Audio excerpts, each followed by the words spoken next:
All right, so first, just an introduction to what we're doing here. So this event, as we're thinking about it, is intended to be philosophy's contribution to this larger being human as praxis program. So I thought we'd start by saying a bit about how we think philosophy can contribute. What does philosophy have to contribute to this? Well, the answer is it has to contribute an awful lot, and really far too much for a single event. So something like the idea of being human as praxis, at least if it's understood in a very broad sense, has a quite long history in Western philosophy, arguably beginning with Aristotle, as I'll suggest, and then reaching what I think of as a high watermark in the work of Hannah Arendt in her book, The Human Condition, which I'll be discussing a bit in the final part of my talk. So we can't do justice to all of the history, but we'll try to do quite a lot, really. So our aim will be to summarize and comment on the history of something a lot like the idea of being human as praxis in Western philosophy. So what I'll do now is just explain the structure of my presentation and also explain the relationship of Ziggy's presentation to mine.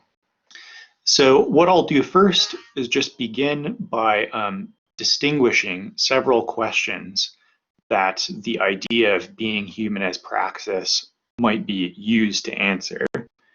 And this will allow me to distinguish between several interpretations of what this idea is. Once I've done that, I'll then turn, I'll do that.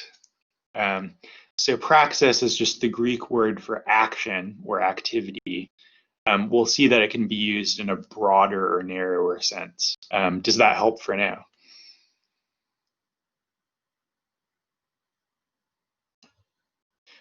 Good. So I'll definitely get to that. I mean, that's going to be what the first part is. So after I do that, after I explain a bit how I'm thinking about that notion, I'll give a brief philosophical history of this idea and also some of the alternatives to it in the history of philosophy. And then finally, and this is really the main thing that I want to do, is to explain and critically discuss Hannah Arendt's version of this idea in the book, The Human Condition. And if anything comes of this event, I hope one thing that will come of it is that you go and read this book, because it's really, really a remarkable book that deserves your attention, I think. So that's what I'll be doing in my part. Then I'll turn things over to Ziggy, and what he'll do is complete our overview of the 20th century discussion of this idea by talking about the philosopher Deleuze, who presents a contrasting vision of this, and indeed a post-humanist vision, or at least that's what Ziggy will be arguing. And so what will emerge is that I'll in effect be defending a sort of humanist view, and Ziggy will be defending a post-humanist alternative through an interpretation of the work of Deleuze. So that's the plan. We're hoping that our dueling talks will provide the basis for a discussion in the audience about the relative merits of humanism and post-humanism, and also just about the best way of understanding what humanism might be. And so we'll turn to discussion after we give our talks. So that's the plan. Okay. So I'll turn now to back up and clarify what it is that we're talking about. I'm an analytic philosopher, and so I like to start by getting very clear on what the concepts are, and hopefully this will answer the question that was raised in the chat about what praxis is. So what is it that we're talking about? We'll all be understanding this idea of being human as praxis as an answer to a philosophical question. What is the question that it's supposed to be an answer to, though? Well, there are actually several questions that you might have in mind, and that philosophers in the history of philosophy did have in mind in thinking about something like this idea. So one question that you could take being human as praxis as an answer to is just the question of what it is to be a human being. So that would give us one way of thinking about this thesis.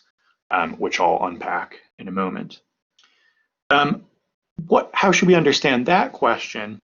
Well, there's a sort of traditional way of thinking about it in the earlier history of philosophy, according to which the question is asking for an account of the essence of being human.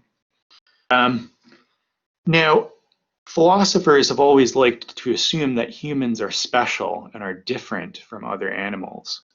And as a result, really the question that kind of lurks in the background is not exactly what the question of being a human is, but rather what the question of being a person is, where being a person is kind of what distinguishes human beings from other animals on a traditional view of matters. So those are some questions, and these questions presuppose that there is an essence of being a person or being a human. Now, I should say that I don't myself necessarily have a problem with this. I think of myself as a person, but I don't assume that I lack any essential properties. I'm not what we'll later call a bioessentialist, so I don't think of myself essentially in biological terms, but I guess I myself would want to leave open whether I might have an essence, and that's kind of how I'm understanding this question. Of course, though, there are going to be some philosophers who would reject that way of thinking, and so they would reject the first three questions as being the ones that we should be thinking about here. One way of putting this would be to say that, look, people are not things, and as a result, people can't really be thought of as having essences in the way that we think of mere things as having essences. As people, it's up to us to decide what we are. And so as a result, a different sort of question that you might take being human as praxis to be an answer to is a kind of normative question, the question of how we should understand ourselves or what we should be or be trying to do with ourselves here in this condition that we're in. Okay, so those are several questions. And my suggestion is that we can interpret the thesis of being human as praxis as an answer to any of these questions. And this will help us to understand the history of philosophy and what it might have to say about this idea. And it will also allow me to disentangle some themes later in Arendt's book. Okay, so now what I want to do is bring out some possible views and try to unpack more what is really meant here by praxis. So let's just take as an example of a question that we might ask, this traditional question of what the essence of being human is. There are two broad kinds of answers that you might give to that question. One thing that you might try to do is to appeal to certain distinctive features or properties that human beings have that set them apart from the rest of the animals. And so one sort of traditional proposal would be the idea that it's rationality that sets us apart from animals. Another kind of idea might be that humans are distinguished in virtue of their self-consciousness, which is something that other animals lack. So that's one kind of proposal, to appeal to certain properties or features. A different thing that you could try to do is to explain what it is to be a human being by appealing to the distinctive kinds of activities or things that human beings do. And here there could be various proposals to consider. You might think the distinctive thing that human beings do that sets them apart from other animals is that they're capable of acting freely or autonomously. You might also appeal to the creative capacities of human beings to give this kind of, to unpack this kind of proposal. Or you might appeal to communication as the thing that's distinctive and appeal to our abilities to talk and write as being our sort of distinctively human capacities. Now, some historical versions of the idea of being human as praxis, as I understand it, versions that you can find in Aristotle, Kant, Marx, perhaps Nietzsche as well, can be understood as versions of this dynamic essence claim. And then praxis, in turn, could be understood in several ways. It could just be understood in a very general sort of way. So you could think what it means to claim that being human is a matter of praxis is to say that humans are essentially autonomous or free and kind of decide what they do with their lives.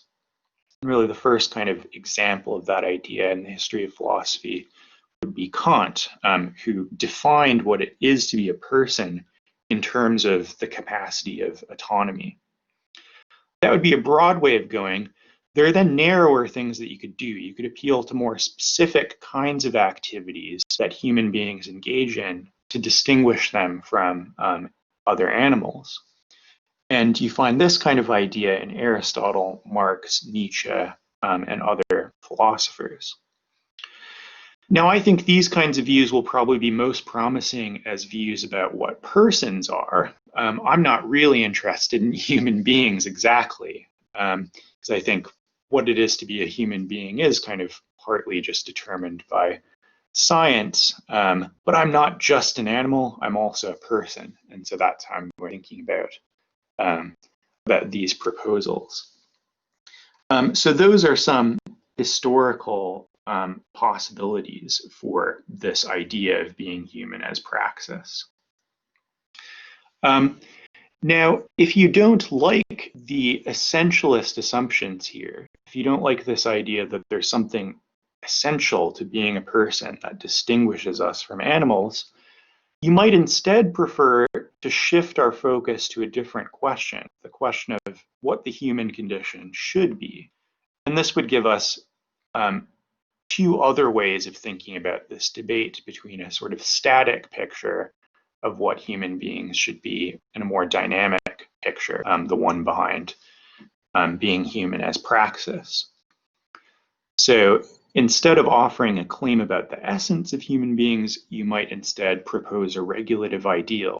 We ought to think of ourselves, or we ought to strive to be blank, where you fill in the blank with some static feature that human beings must aspire to have, like rationality or self-consciousness.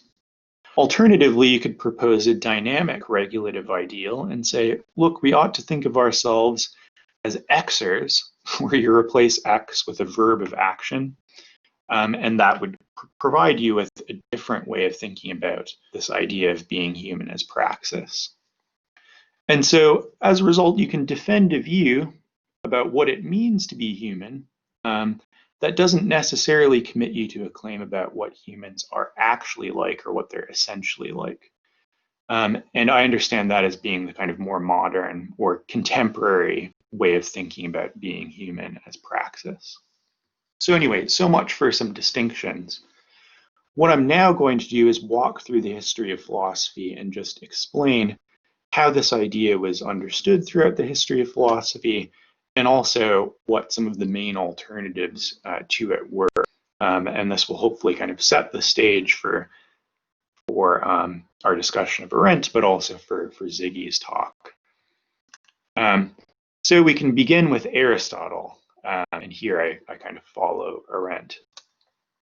So what was Aristotle's take? Well, one way of figuring out what his take was is to work backwards from his account of human flourishing in the Nicomachean Ethics. So famously, Aristotle in the Nicomachean Ethics said that human flourishing should be understood as an activity of the soul in accordance with virtue. How are we to understand this claim? Is this a version of being human as praxis? Is this the proposal that what human beings essentially are should be understood in terms of a distinctive activity? Or should this instead be understood as an alternative to being human as praxis, as advocating something like the contemplative life instead of the life of action? Well, here I think the best answer is really a bit of both. So I think if you bear in mind Aristotle's full view, the view that's developed through his various works, you can see him as both having something like a version of being human as praxis, but also a kind of defense of the contemplative life. And he thinks of these things as being compatible. So let me explain a bit more how that's possible. So one thing to bear in mind with Aristotle is his background doctrine of hylomorphism. So this is the doctrine that mind and body, or soul and body, are not independent substances, but are rather necessarily connected in a certain way. Namely, what Aristotle proposes is that the soul is the form of the body, or the form of the kind of distinctive activity that we perform as human beings in the case of humans. As a result, Aristotle doesn't think of the soul or the mind as being something inner necessarily. He instead thinks of it essentially in terms of its relationship to embodiment, or at least to being present in the world and being able to act in the world.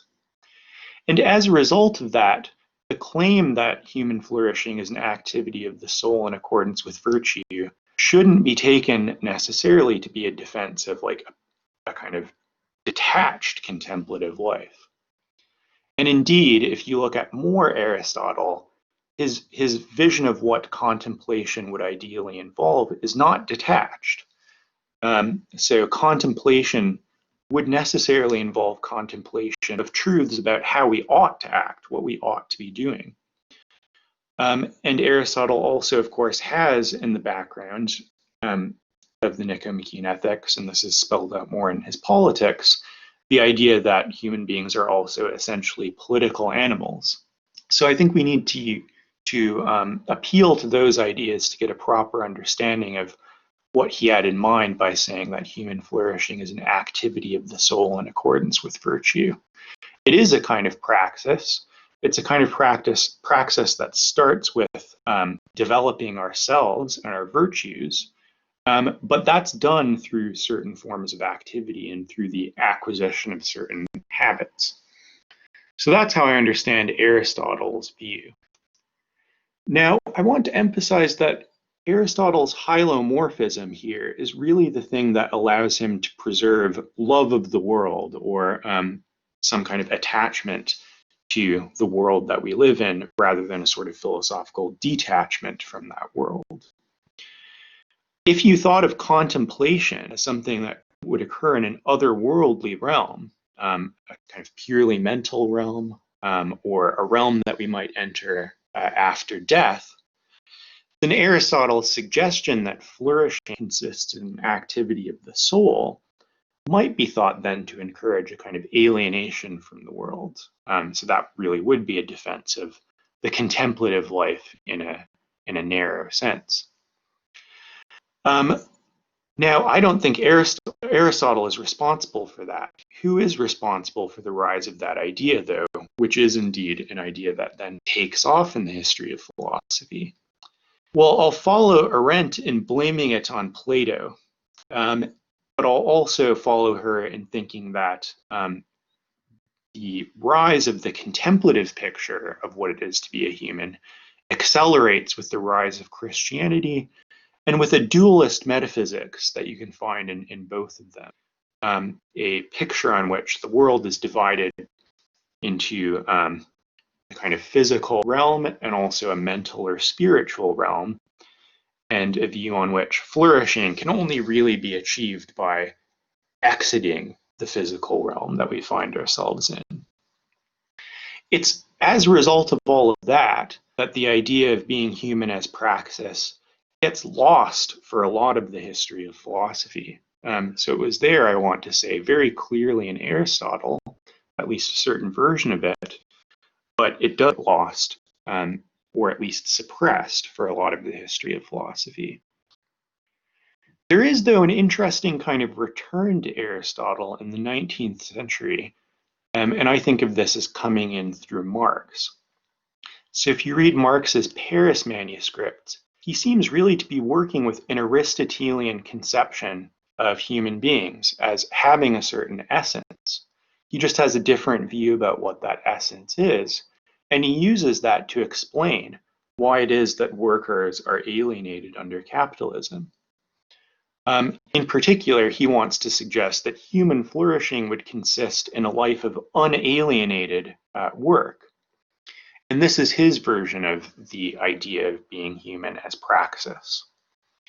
So you can kind of read Marx, at least in the Paris manuscripts, as a humanist and as a reformed Aristotelian who takes on board a lot of the assumptions that structured Aristotle's thinking and who just substitutes a different conception of what the activity is that is distinctively human. Okay, so that is the history up to the 19th century. I also wrote some fuller notes that discuss Nietzsche, and we can get into him if you'd like to, but I've skipped over him in the slides. So one thing that's worth noting is that all of the historical views that we've discussed so far are basically essentialist views. So Aristotle was a naturalist, and he was giving a kind of bioessentialist view according to which the nature of the organism that a human being is to be understood partly in terms of certain distinctive activities, and on which the flourishing of that organism would be achieved through an activity of the soul in accordance with virtue. The alternative, the contemplative, the detached version of the contemplative view, gives us a different sort of essentialism, one that seeks to set us apart from anything biological. And then Marx, you might think, returns us to a kind of bioessentialism that simply replaces Aristotle's focus on contemplation and political action with a focus on unalienated production or unalienated labor, and defends that as the activity that will allow us to realize our essential human capacities. So that then is up to the 19th century. Now, 20th century philosophy, or at least 20th century continental philosophy, could be understood as rejecting these essentialist trappings. And you could think of this as beginning with existentialism, at least if we think that essences are always given and never created. At any rate, Arendt, who is the figure that I'm now going to be talking about, can be read, I think, as a non-essentialist humanist who seeks to replace the question of what we are with the question of what we should be doing, where she takes that to be a broadly political question. But as we'll see, her notion of the political is really very broad. Writing, thinking, any sort of engaged public activity for her is political activity, and that's her notion of praxis. Okay, so let's turn then to Arendt. And in particular, the view that she develops in this book, The Human Condition. Although she's on the side of other early 20th century continental philosophers in rejecting the essentialism of the figures we discussed before, she is on the side of Aristotle in defending a this-worldly approach, and indeed one that is meant to harken back to the Greek polis and to suggest that something important was lost in the transition from the Greek world to the modern world, and also to the kind of intervening Christian period. She is, though, more clearly a defender of being human as praxis than Aristotle, because at least in The Human Condition, she does a lot to distance herself from the contemplative life.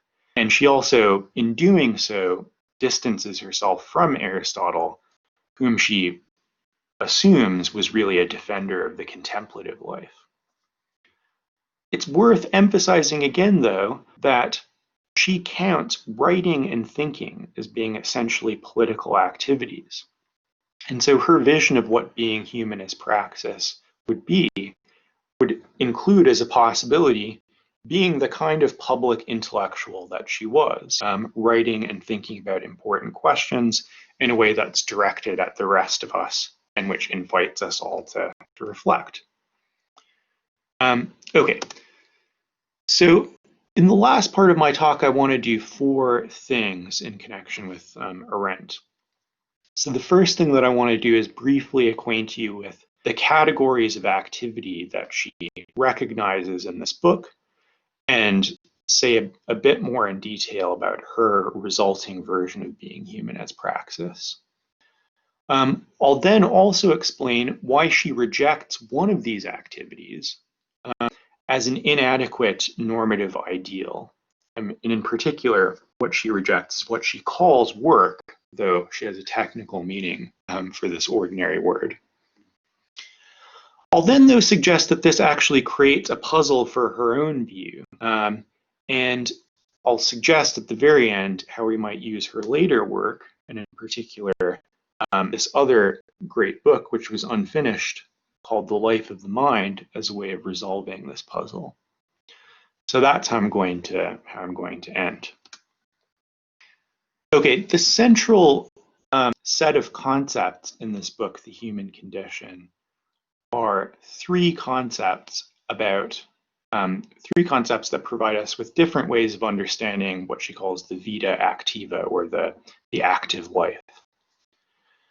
And she introduces the concepts of labor, work, and action to carve out three ways of understanding what an active life may be.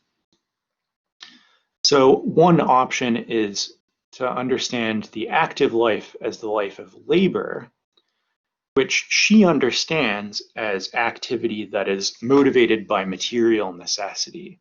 So she has a quite narrow conception of what labor is that contrasts, I guess, with leisure. And hence, the inactive life is the life in which you're not motivated by material necessity and not kind of merely laboring in this sense. Another way of thinking about the active life is as the life of what she calls work, but she uses the concept of work in a quite broad sense. So what she means by work is any activity that's devoted to producing durable things, and she places all craft under this heading. And so a synonym that she uses for the working man in this sense is homo faber, man the maker. So that's another ideal for what the active life be that she discusses. The final option is, or appeals to the concept of action, which again has a technical meaning. So a final option is to think of the active life as a life that's devoted to participating in public life. And she suggests that acting always involves disclosing yourself in the public sphere. So that's a third concept.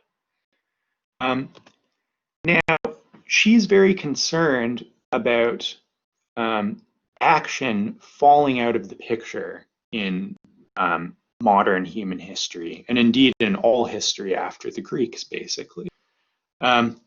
What she objects to here is not the presence of labor and work in the active life. She agrees that an active life will have to have these components.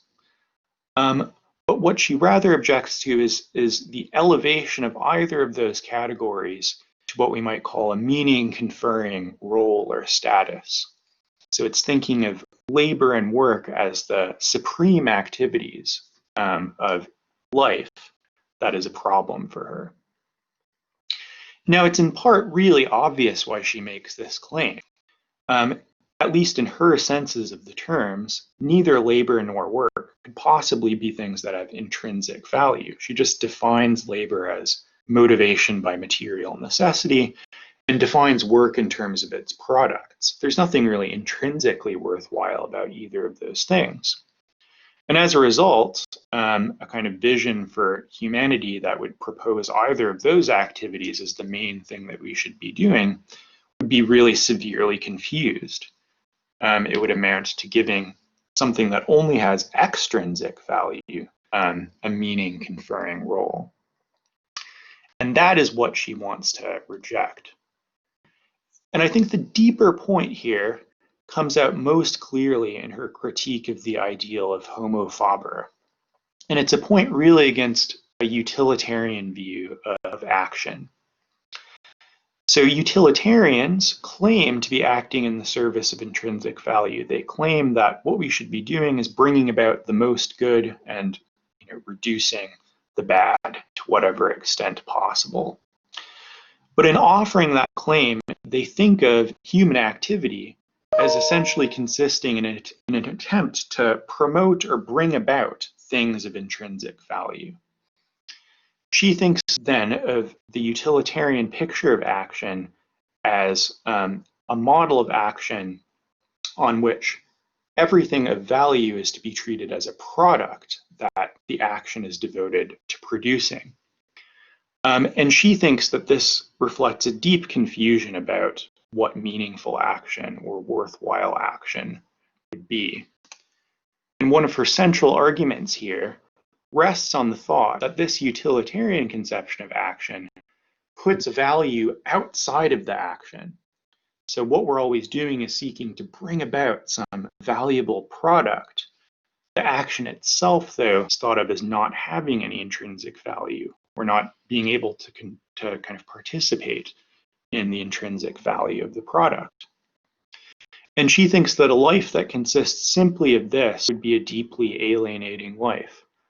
It would be one on which it's impossible for us to actually engage with anything of intrinsic value, because we always place the value outside of the activities that we're performing.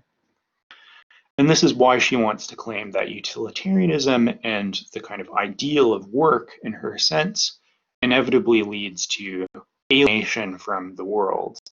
It makes amor mundi, love of the world, which was actually the original proposed title for this book, impossible by distancing us from anything that might actually have value. Now, I myself think that Arendt was right about all of this, but I'm going to end with a question or a problem about how this argument fits with her own the value of thought and action. So Arendt clearly takes the view that thought and action are only meaningful in virtue of their publicity. So meaningful human action will always take place, at least implicitly, in a kind of public sphere. Now, you might think of publicity just as outward appearance. You might think thought is the inner source of this appearance. I mean, after all, when I wrote this talk, I was sitting alone thinking. That was the valuable thing that I took myself to be doing. And now I'm conveying my thoughts to you. But that's just the sort of outward.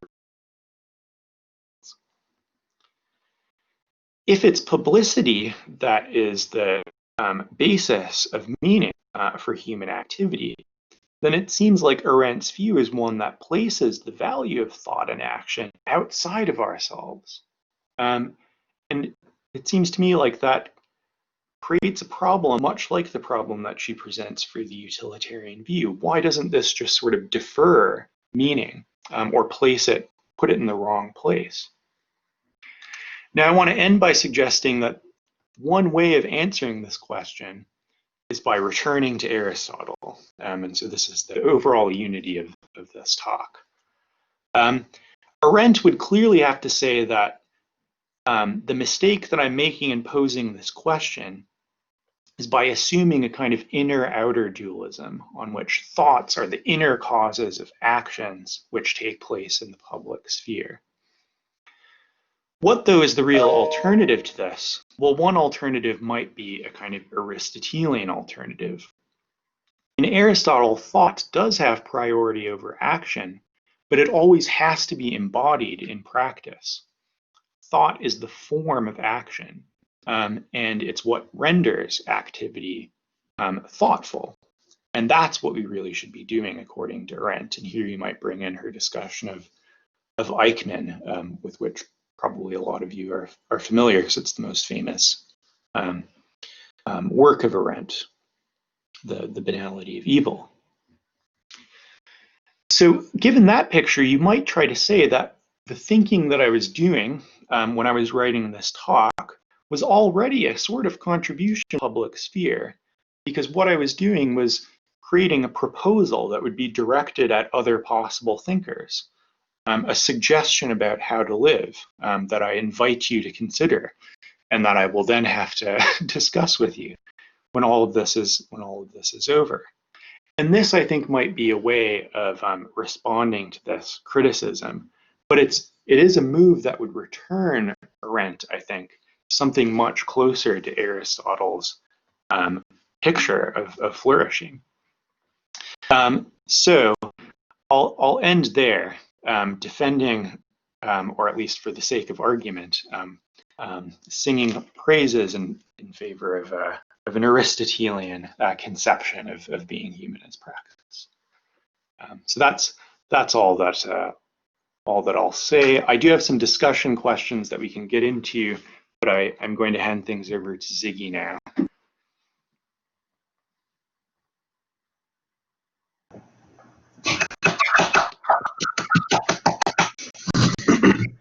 Thank you, Kurt. I'm just gonna. Can everyone see and hear me? By the way. Yes. Okay, cool. I'm gonna just get my PowerPoints on here, and then I'm good to go, or at least should be. See how this goes. Where is this stuff? There we are. Uploading. Exciting. Still uploading. Converting. It's only the output of your action that's significant, Ziggy. I know.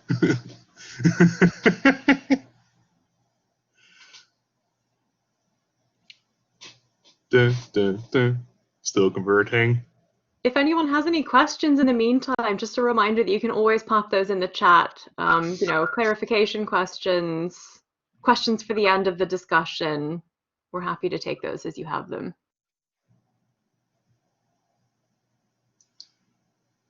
Maybe while my PowerPoint is converting itself, I can sort of start my introduction anyway. First, I'd like to say hi, I'm Ziggy. I'm a PhD student in the philosophy department. I had no idea there was this much interest in posthumanism sort of related to Southampton. So I'm really happy to kind of finally have found my tribe. I mean, it only took 4 years to kind of get there, right? But so it's nice to know that you're all out there. Yeah, I'm a PhD student. I'm working with Kurt. I'm really on a whole different project, but part of my project is working on Deleuze, and that's how we got here. I think my PowerPoint is now ready to get shared. See if this works. Yes, I can see that. Woo! Nice. Okay, so yeah. This part of the talk is really going to bring us from like the mid 20th century, well, mid to late 20th century when Deleuze is writing, to what we call sort of posthumanism, properly speaking, and Deleuze stands at the base of that as an influential figure. So, like, do you want to call that a proto-posthumanist? I mean, it's a shitty term. Excuse my French, but it might be a good description of what is actually going on. I'll start, like Kurt, with a little bit of history of philosophy. So, Deleuze wrote a good number of books on other philosophers that preceded him, and the point of that was always to kind of mine their work for ideas that, if you put them together, and Deleuze puts his original spin on them, constitute a kind of rebellion to the philosophical tradition. I mean, it's all very academic, but as far as academic goes, it's quite a rebellious thing to do. And part of that is sketching a somewhat shocking picture of the beings that do philosophy, namely human beings. And that's kind of where my focus will be today. I will focus on Deleuze's picture of humans because he comes up quite frequently in posthumanist writing as a kind of inspirational figure. So it kind of makes sense to see what he has to say about notions like humanity as a kind of forebear to full-blown posthumanism. So just to kind of get a little bit of feeling for what posthumanism stands against, I have this quote from Rosi Braidotti from her book, The Posthuman. And before she launches into this, she acknowledges Deleuze as being quite important. So I'll read out the quote. Posthumanism stands against the human of humanism, which is a normative convention, which functions by transposing a specific mode of being human into a generalized standard, which acquires transcendent value as the human. and this is a standard posited as in opposition to technological artifacts and animals, but also nature more generally. So where I added two animals, she says the naturalized other, which includes, I think, sort of natural resources and animals.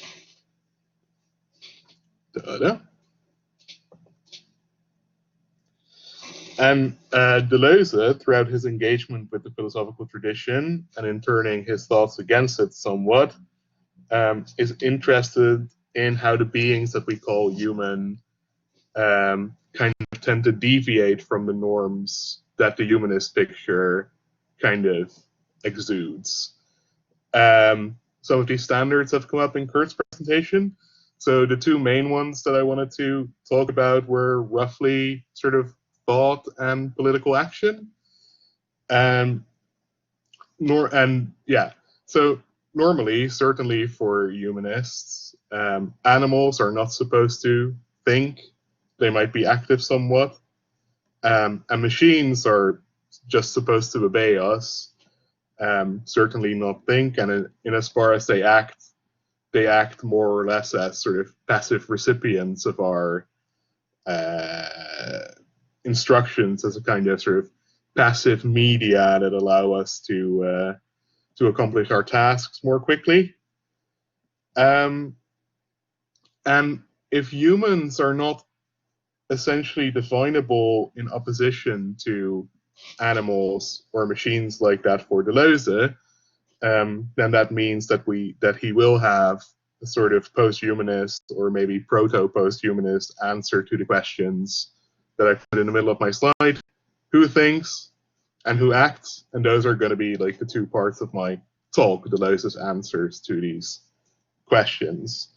So there's two slogans in Deleuze's work that kind of hint at the fact that he will have a sort of post-humanist answer to these questions. So on the one hand, there's the phrase from Anti-Oedipus, everything is a machine, which includes us.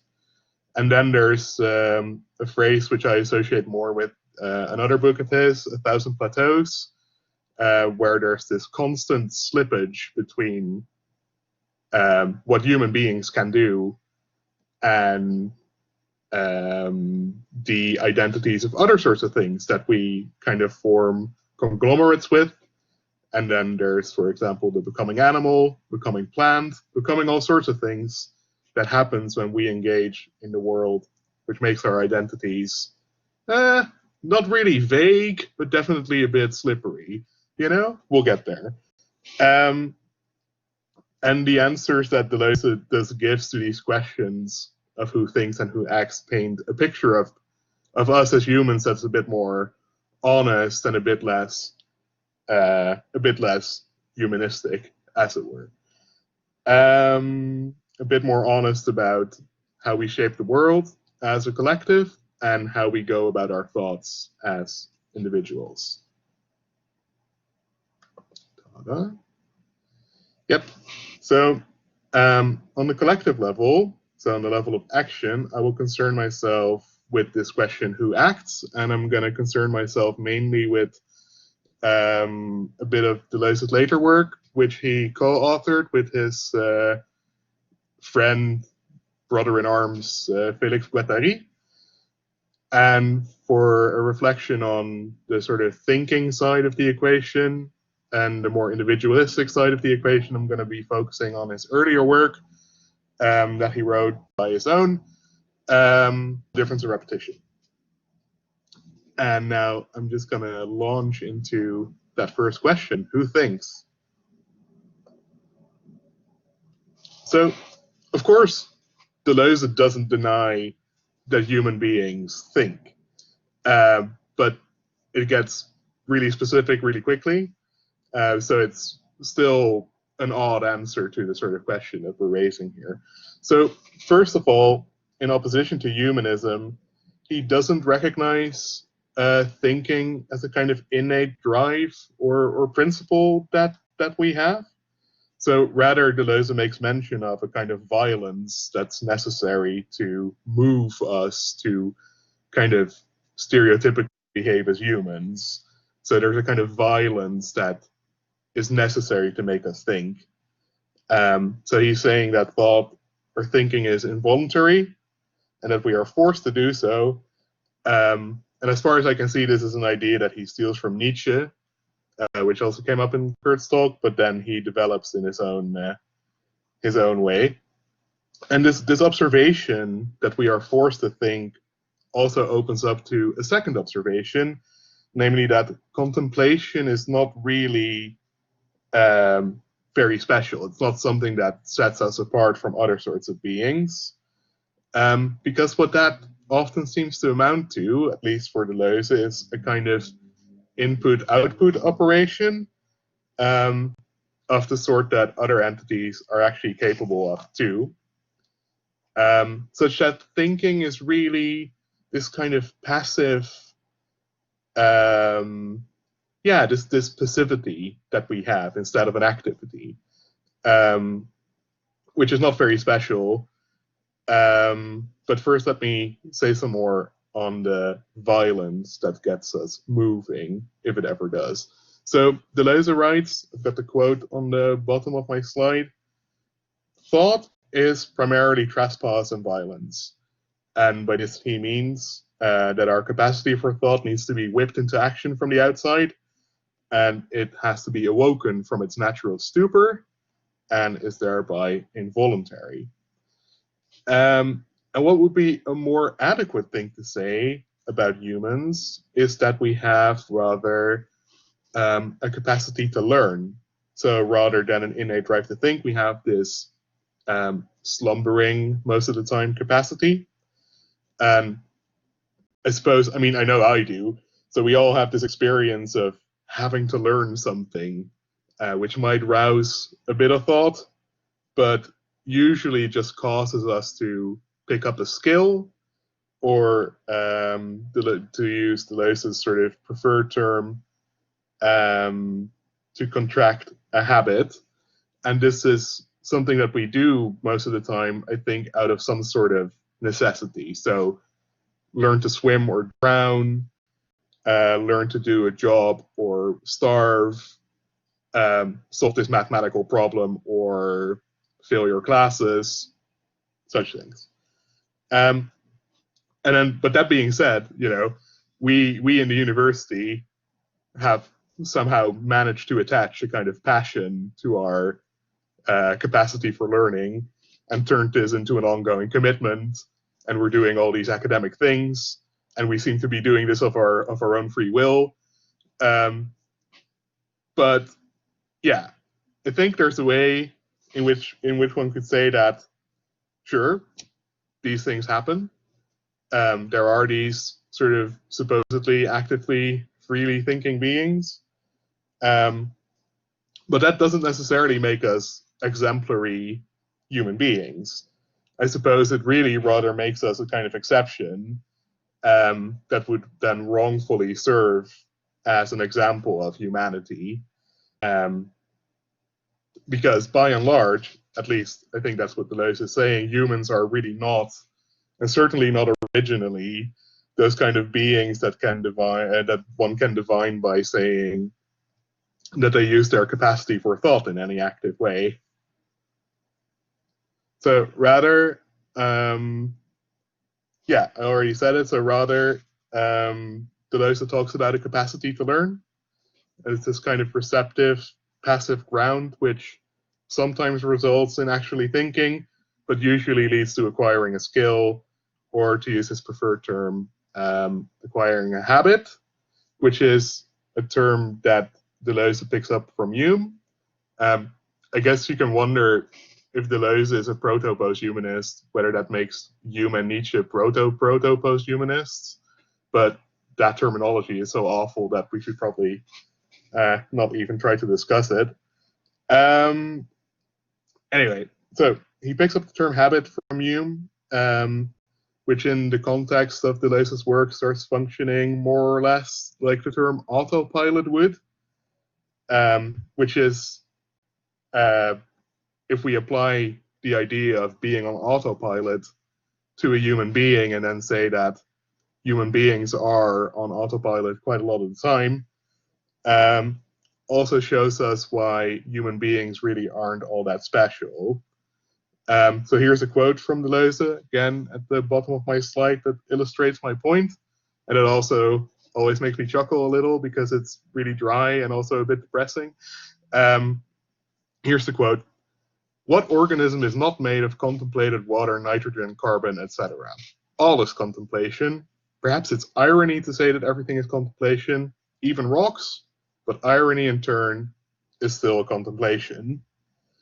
And what this comes down to is that Deleuze conceptualizes contemplation as a very general input-output process.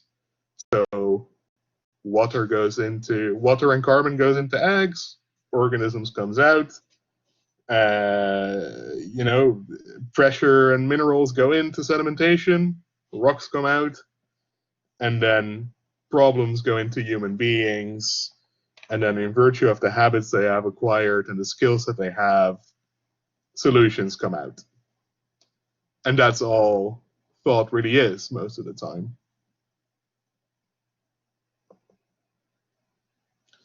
So it's true that we are thinking beings, but it's automatic. It's what we usually do. We respond to given problems following a certain method, such that thought is really this kind of reaction that we have to the world rather than anything we really add to it of our own accord. And it's mainly our teachers who are responsible for installing these kind of habits, these autopilots in us. So that when Deleuze writes in Anti-Oedipus together with Guattari that everything is a machine, I think he means to include us as these kind of input-output machines for problems and solutions. Nonetheless, there is kind of adventurous thinking. There's there's discovery, there's invention, there's even something grandiose like novelty, but it's quite rare.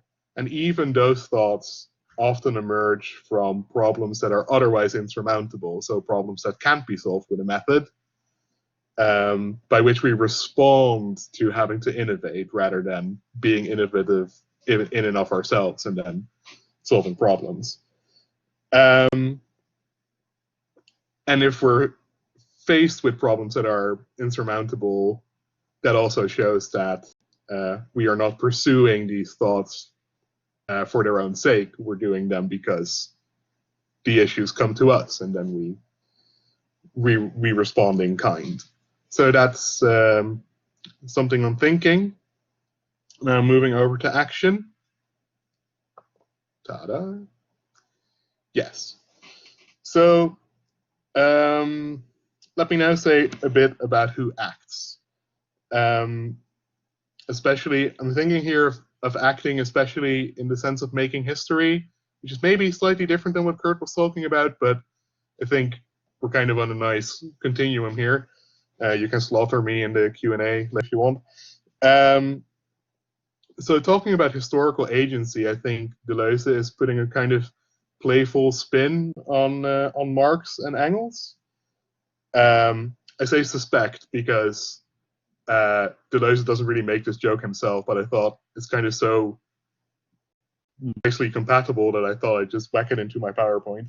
So, yeah, anyway. So Marx and Engels write in the Communist Manifesto that class struggle, so the ongoing conflict between the various classes in a society over the means and fruits of their labor, is the motor force of history.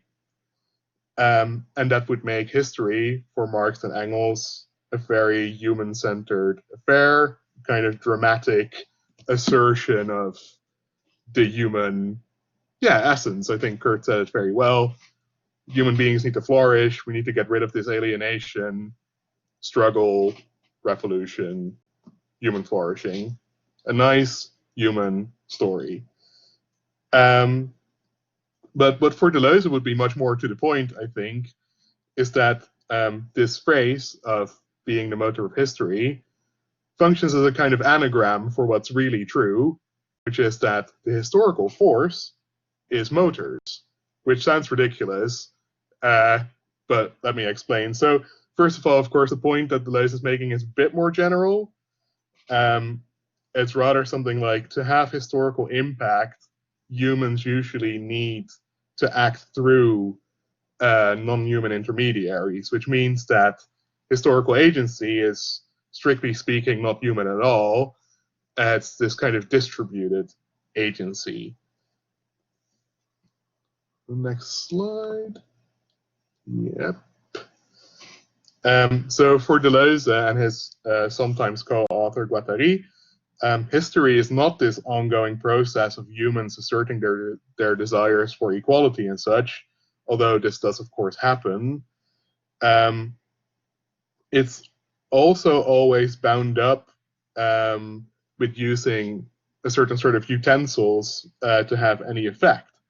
So the power that we have to be historical agents somehow comes to us from without, when humans and their tools or their utensils and whatever else is there clump together in what Deleuze and Guattari call assemblages.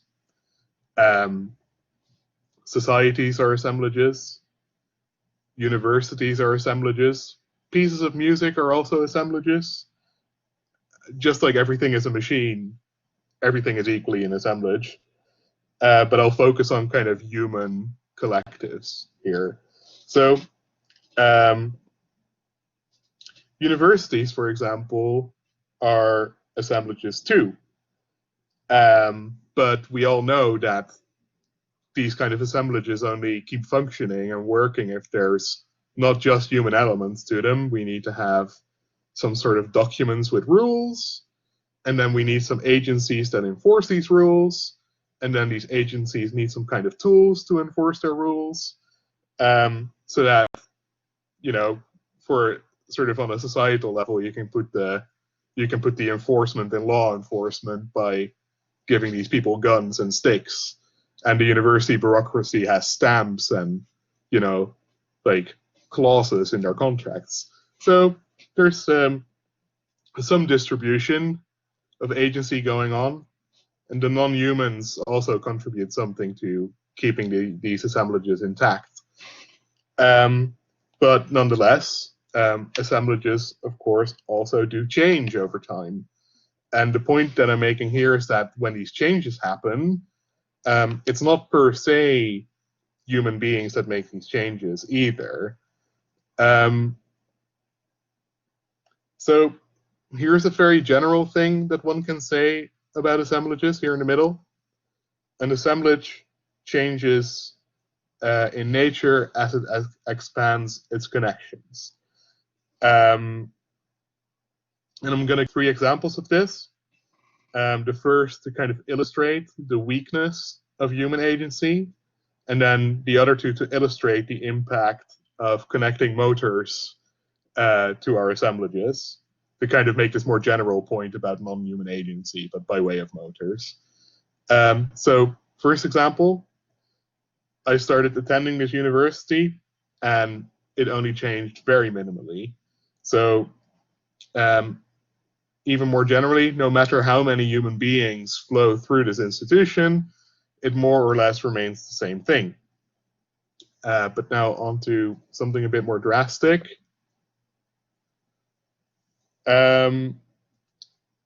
Here's a quote from Deleuze and Guattari's 1,000 Plateaus about motors and what they do. The technological development of the war machine institutes a way of making violence durable and even unlimited. In horseback riding, one utilizes the horse's kinetic energy, the motor, whereas in the hunt, the hunter's aim was to stop the wild animal's movement by killing it. The horse rider joins with this movement, orienting it, providing its provoking its acceleration. The technological motor develops tendency further. And then the result of adding motors to, for example, our armies is what I call the release of a speed factor within these assemblages. So armies has assemblages, you add to them a motor, suddenly they're super fast. So yeah, the activation of a previously unprecedented capacity for movement. It seems, therefore, that to wage a war requires the putting together of a more than human power, even if the propaganda surrounding the war is published in terms of freedom and other niceties of the human spirit or way of life, or what have you. In any case, that kind of seems to be the idea for Deleuze and Guattari here, when they use phrases like the horse rider joins, with an emphasis on joins, with the movement of his horse. And for example, when they describe these fierce Amazon warriors as woman bow step assemblies, the idea being there is, in virtue of the powers of these various elements of assemblages bundling together, a kind of slippage or maybe a kind of proliferation of new identities. So a motor on its own is nothing. Connected to an assemblage, it becomes a war machine. The human being in themselves are quite weak, but add to them horses, and suddenly they can defeat their enemies, which is something they wouldn't be able to do on their own. So it seems that there is a kind of real change that occurs when things get assembled together with other things. So now for a third example, still having to do with motors. So yeah, a third example of assemblages making history. Doesn't it also just make sense to think of our connection to motors as ushering in what we call the Anthropocene? Now, it's true that the term Anthropocene kind of identifies humans as the culprits behind climate change, because we have to reduce our impact on the planet.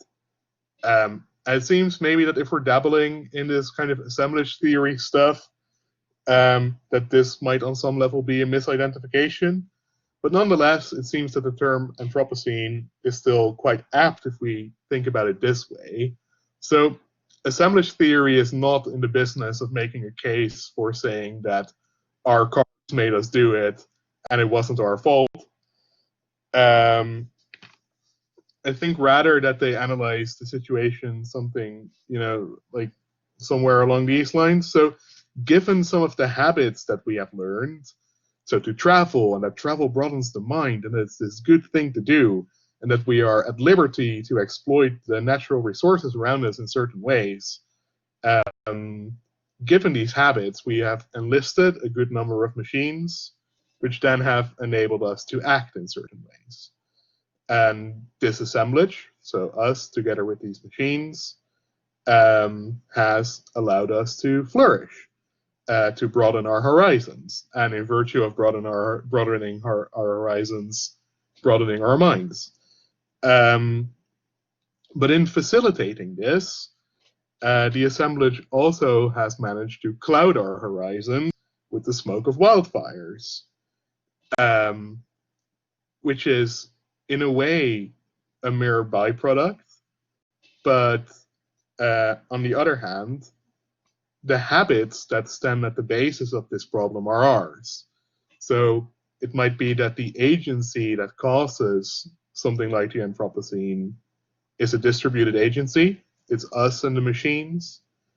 But the habits that sort of cause the operations certainly are rooted in our stance towards the world.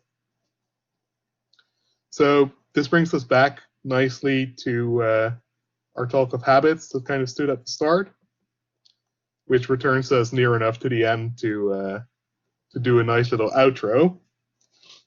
So I'm going to be summarizing some stuff, and I know one shouldn't do it in one's conclusions, but I'm also going to add some new things that are going to be slight additions.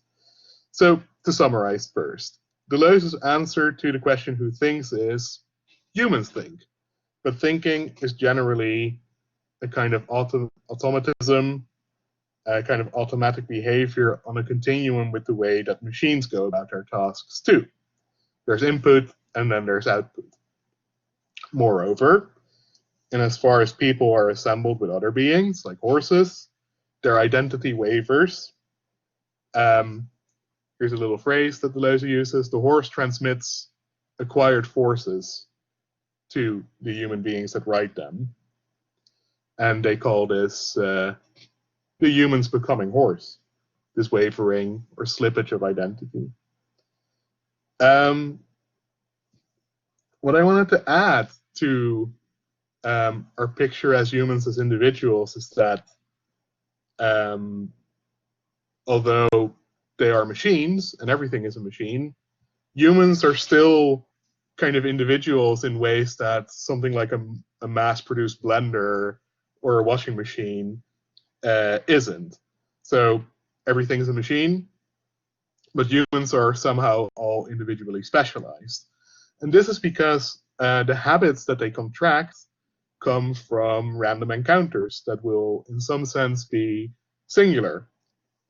So there's one's bond with one's horse, or the means by which someone becomes good at Latin, or the encounters that make someone a philosopher.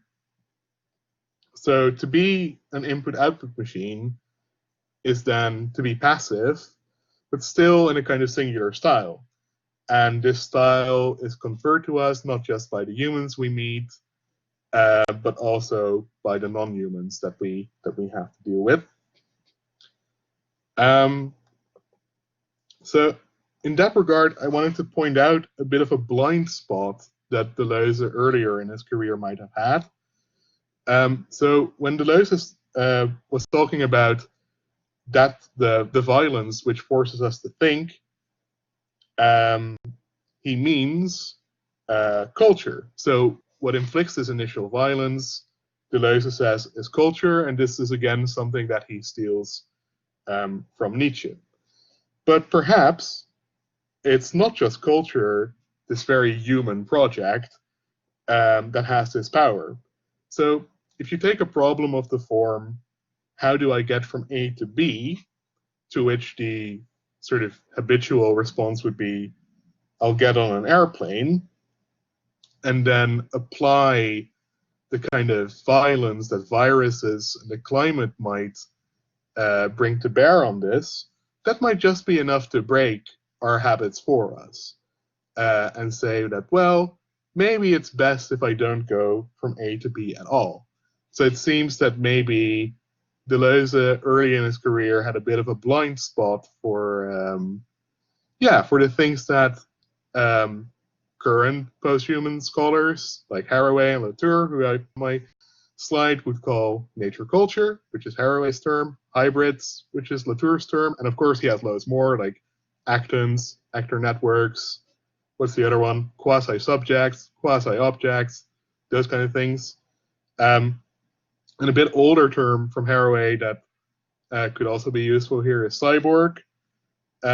So one might slot some of these post-human terms into the earlier Deleuze and find that the analysis comes out a bit more even-handed. But those are terms that are later inventions by authors who were also dealing, possibly on the basis of Deleuze, with the question, who is it that acts? Maybe it's not just our culture, it might be this hybrid setup, this nature culture, or what Deleuze calls an assemblage,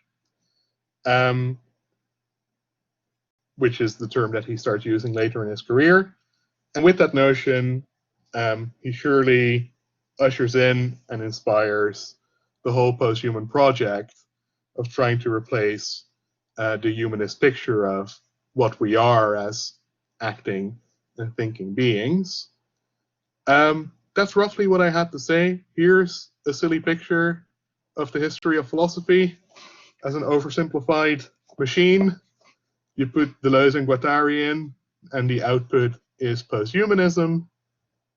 And thank you very much.